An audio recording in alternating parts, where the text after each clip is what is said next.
Story 1. The Stepmother's Fall. This isn't my story, but it's worth telling.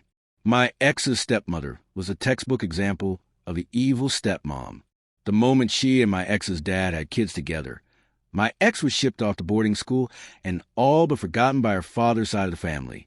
Her father felt guilty about it for years, but never had the courage to fix things. Eventually, my ex gave up on trying to have a meaningful relationship with him. Together, she and I ran a private investigation firm, dealing mostly with cheating spouses.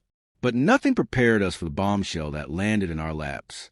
One morning, just as we were heading out of town for a case, my ex got a Facebook message from a stranger asking if she knew her stepmother.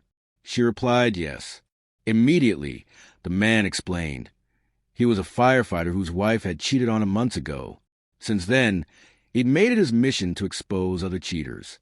The night before, he'd driven past two suspiciously parked cars on a remote country road. Curious, he stopped to see if they needed help, but what he saw through the windows told a different story. He snapped a few photos and ran their plates. They came back to two people with different last names and addresses. Unable to reach the man's family, he reached out to who he thought was a woman's daughter, my ex.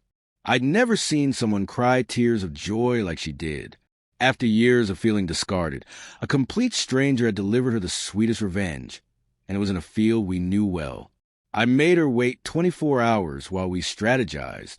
Then we invited her dad to lunch. When he saw the photos, he sighed with relief. He called his marriage abusive and said it finally felt like someone had opened the door for his escape. We needed more evidence. So we took the case ourselves and followed her for 3 days. Her pattern was clear. She'd go out for long bike rides, a habit her husband had never questioned. But now we knew what she was really doing.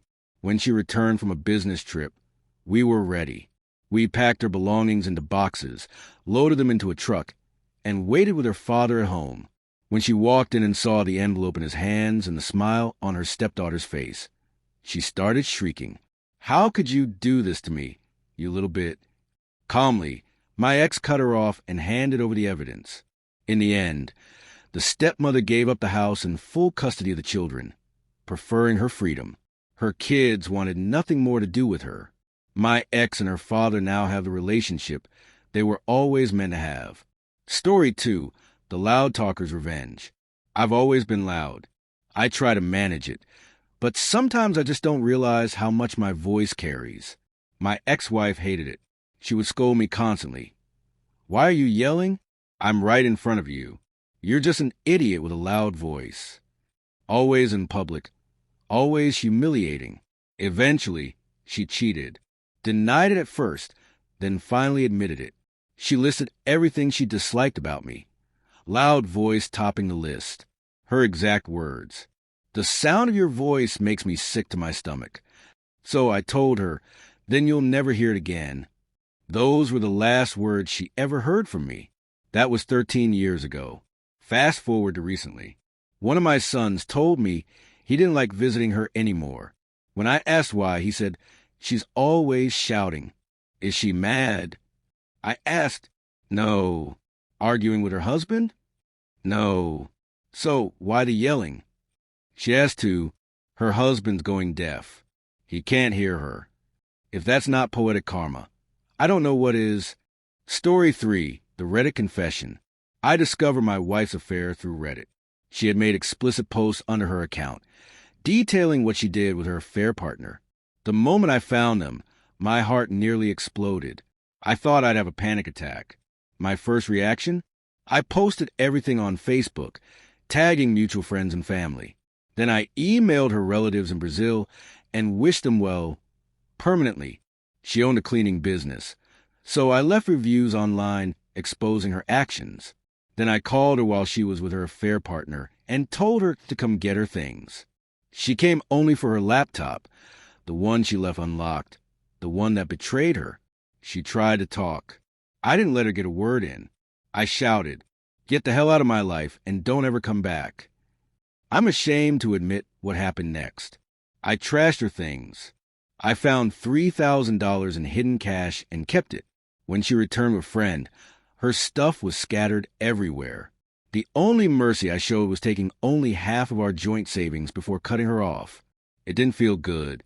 I was devastated, broken. Even now, 9 months later, I'm still healing. Story 4. Flipping the script. This one isn't mine. It's from a client. He discovered his wife was cheating.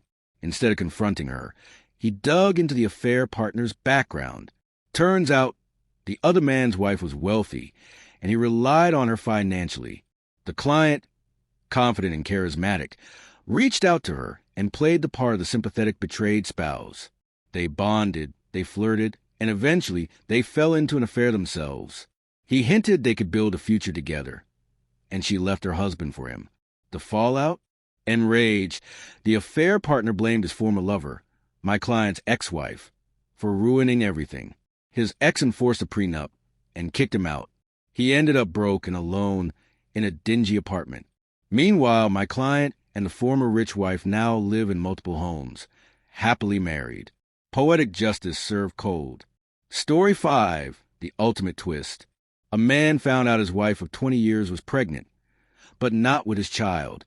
She wanted a divorce to marry the affair partner, a wealthy doctor. In her rush to be with him, she agreed to give her husband everything. The doctor, also married, rushed his own divorce and did the same, figuring their wealth would bounce back. A week after the divorce was finalized, the cheating couple married and went on their honeymoon. Tragedy struck.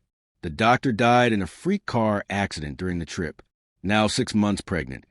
The ex-wife had no job experience, no assets, and no backup plan.